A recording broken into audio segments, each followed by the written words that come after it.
एक पैर पर खड़े होकर 10 साल तक तपस्या करने वाले संत सियाराम बाबा ने अंतिम समय में भी कर दिया चमत्कार। जाते जाते चमत्कार कर गए संत सियाराम बाबा। तो भक्तों, आइए देखते हैं अंतिम समय में कैसे किया चमत्कार। क्या आप जानना चाहेंगे निमाड़ के संत सियाराम बाबा ने अंतिम समय में कैसे किया चमत्कार? क्या आप विश्वास करते हैं कि कोई इंसान अपनी साधना और तप से न केवल अपने शरीर को बल्कि अपनी आत्मा को भी शुद्ध कर सकता है? क्या आप जानते हैं कि संत सियाराम बाबा ने 110 साल की उम्र तक सिर्फ एक लंगोट पहनकर अपनी साधना और तप से न केवल अपने जीवन को बल्कि हजारों लोगों के जीवन को भी बदल दिया? क्या आप जानना चाहते हैं कि एक साधारण इंसान कैसे अपने भीतर शक्ति का संचार कर सकता है जो हर मौसम में अपने आप को ढाल सके? आज की कहानी बहुत ही ज्ञानवर्धक है, क्योंकि यह कहानी एक ऐसे संत के जीवन से जुड़ी है जिनकी तपस्या और चमत्कारों ने पूरी दुनिया को अचंभित कर दिया है। संत सियाराम बाबा का जीवन एक रहस्य की तरह है और उनका असली नाम आज भी किसी को नहीं पता। इस रहस्यमय संत का जन्म कहाँ हुआ था यह भी कोई नहीं जानता, लेकिन उनका अस्तित्व हमारे समाज में एक ऐसी शक्ति के रूप में है जिन्होंने न सिर्फ अपने अनुयायियों के दिलों में जगह बनाई बल्कि लाखों लोगों के जीवन को सकारात्मक दिशा भी दी। संत सियाराम बाबा लंबे समय से बीमार थे, लेकिन मोक्षदा एकादशी के मौके पर उन्होंने अपने शरीर का त्याग कर दिया। यह एक अपने आप में बहुत बड़ा चमत्कार है। संत सियाराम बाबा ने 1933 में नर्मदा नदी के किनारे तपस्या करना शुरू किया था, लेकिन उनके बारे में जो सबसे खास बात थी वह थी उनकी साधना और तपस्या। उन्होंने 10 साल तक लगातार खड़े रहकर मौन साधना की थी। यही नहीं, वह लगभग 70 साल से रामचरितमानस का पाठ करते थे। उनकी साधना और भक्ति ने उन्हें एक चमत्कारी संत बना दिया। संत सियाराम बाबा के जीवन में जो चमत्कार थे वह किसी कहानी से कम नहीं थे। बाबा का जीवन न केवल साधना और भक्ति से भरा हुआ था, बल्कि उसमें कई रहस्यमय घटनाएं भी घटी। उनके आश्रम में आने वाले भक्तों ने बताया कि संत सियाराम बाबा के पास चाय की एक ऐसी केतली भी थी जो कभी खत्म नहीं होती थी। चाहे कोई भी व्यक्ति बाबा से चाय की मांग करता था तो वह हमेशा पूरी होती थी। यह एक ऐसा चमत्कार था जिसे देखकर लोग हैरान रह जाते थे।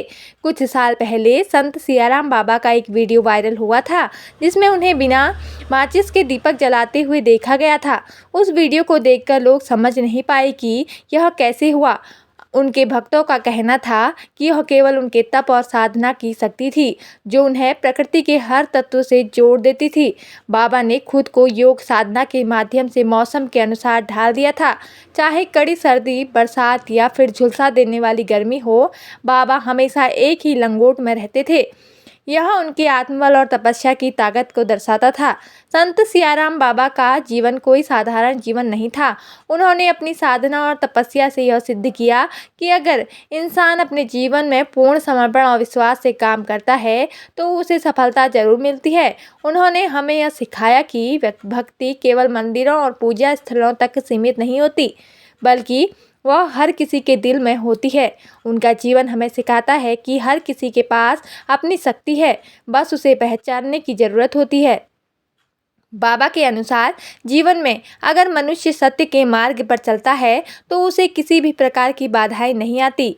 उनकी साधना और तपस्या के द्वारा उन्होंने आत्मा की शुद्धि को सर्वोत्तम बताया है। संत सियाराम बाबा ने लगभग 70 वर्षों तक रामचरितमानस का पाठ किया। उनका यह पाठ न केवल उनके जीवन का हिस्सा था बल्कि उनके अनुयायियों के लिए भी प्रेरणा का स्रोत था। बाबा के आश्रम में 24 घंटे रामचरितमानस की ध्वनि गूंजती रहती थी। उनके जीवन में रामचरितमानस ने एक विशेष स्थान बनाया था और यही उनके जीवन का मार्गदर्शन था।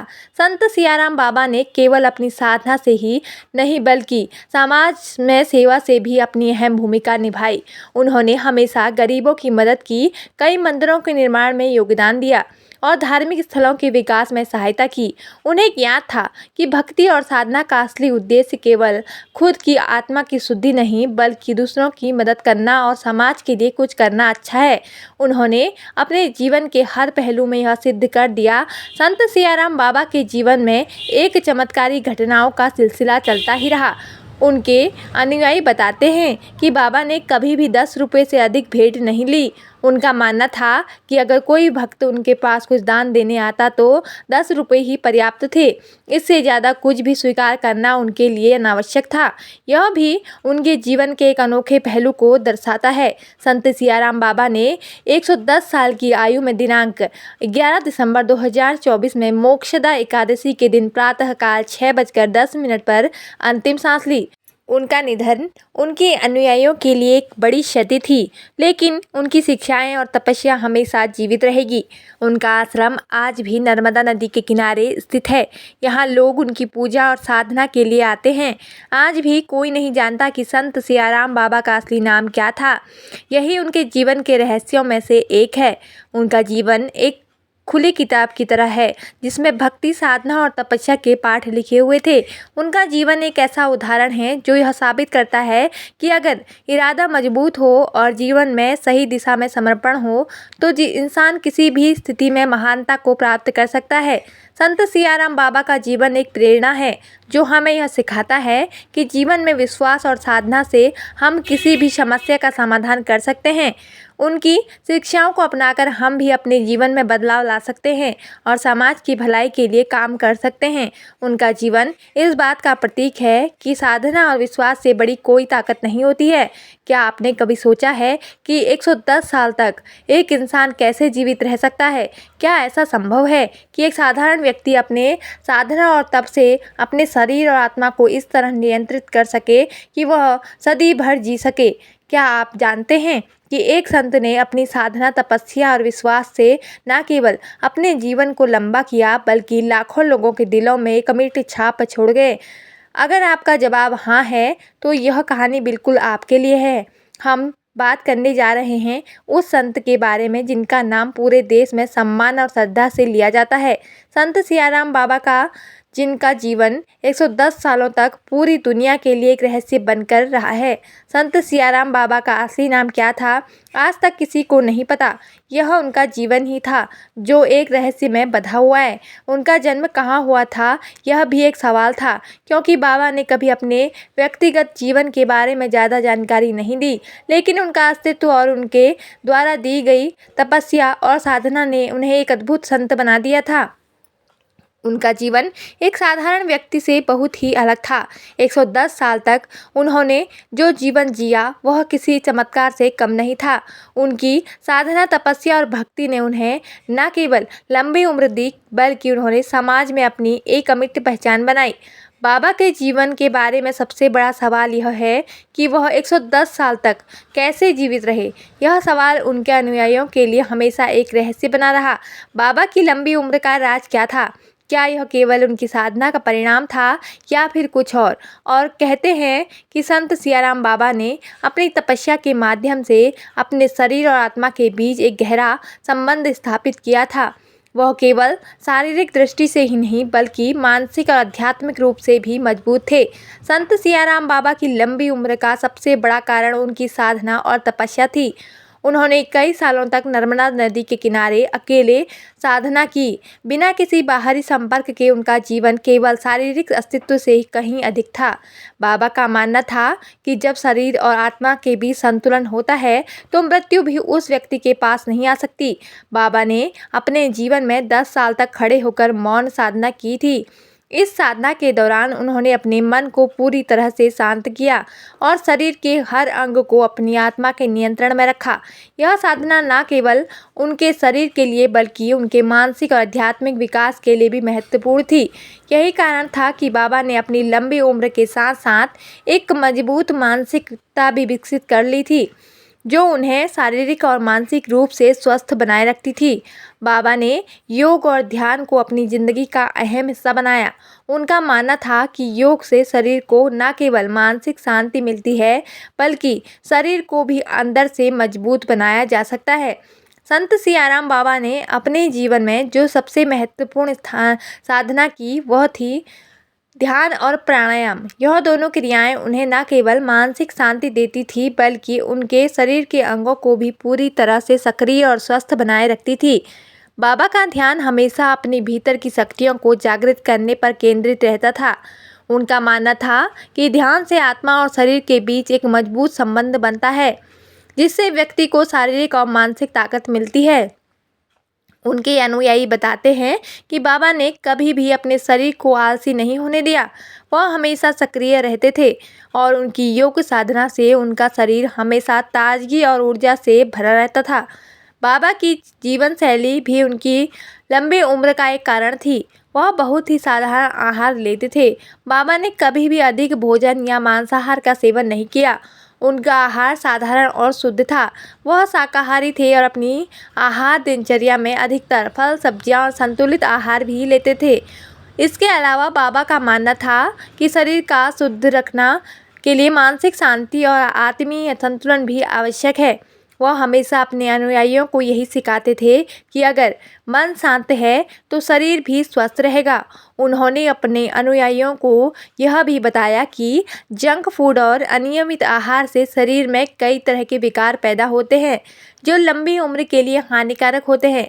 बाबा के जीवन में कई चमत्कारिक घटनाएं घटी जो उनकी साधना और तपस्या की ताकत को दर्शाती है। उदाहरण के लिए, बाबा की चाय की केतली कभी खत्म नहीं होती थी।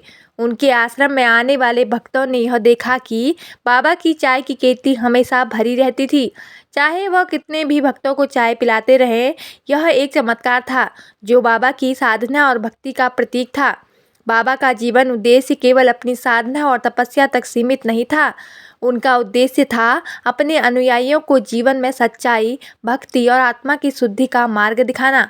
उन्होंने हमें यह सिखाया कि जीवन में सच्ची शांति केवल अपने भीतर की शक्ति को पहचानने और उसे सही दिशा में लगाने से मिलती है।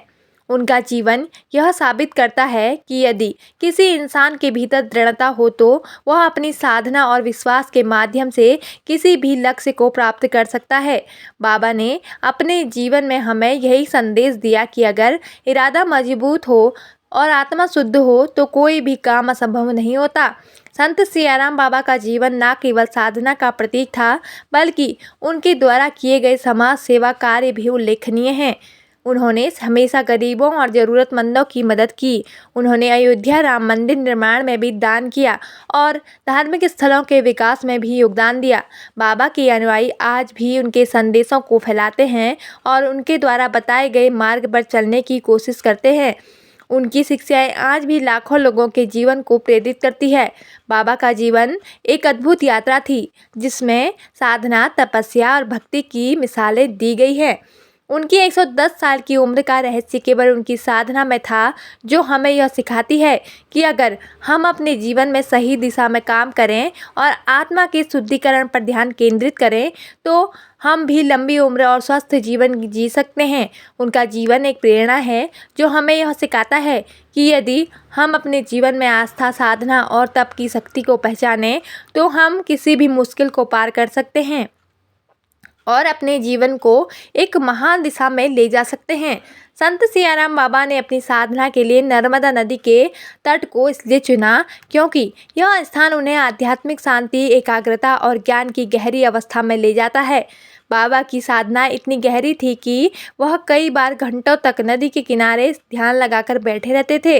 उनका मानना था कि नर्मदा के जल में एक दिव्य शक्ति है जो शरीर की आत्मा को शुद्ध करने में मदद करती है। जब बाबा नर्मदा नदी के तट पर ध्यान करते थे तो वह अपनी सारी सांसारिक इच्छाओं और दुखों से मुक्त होकर पूर्ण रूप से ध्यान में मग्न हो जाते थे। उनका ध्यान केवल नर्मदा में ही नहीं बल्कि उस दिव्य ऊर्जा में होता था जो उस नदी से प्रसारित होती थी। बाबा के अनुयायी मानते थे कि नर्मदा नदी की ऊर्जा उन्हें न केवल शारीरिक रूप से बल प्रदान करती थी बल्कि मानसिक और आध्यात्मिक दृष्टि से भी उन्हें स्थिरता मिलती थी। नर्मदा नदी का चमत्कारी प्रभाव उन सभी साधकों पर देखा जा सकता था जो इसके तट पर साधना करते हैं। बाबा का जीवन तपस्या और योग से भरा हुआ था।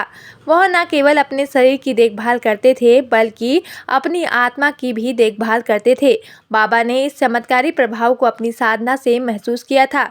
नर्मदा के जल में विशेष प्रकार की ऊर्जा समाई हुई है जो किसी भी शरीर के भीतर के नकारात्मक प्रभावों को समाप्त करती है और उसे सकारात्मक दिशा में प्रकट करती है। वीडियो अगर पसंद आए हो तो वीडियो को लाइक करें और हमारे चैनल को सब्सक्राइब करें। तो दोस्तों, अगली कहानी सुनने के लिए हमारे कमेंट बॉक्स में ज़रूर लिख कर भेजें। जय सिया राम बाबा, जय माता दी।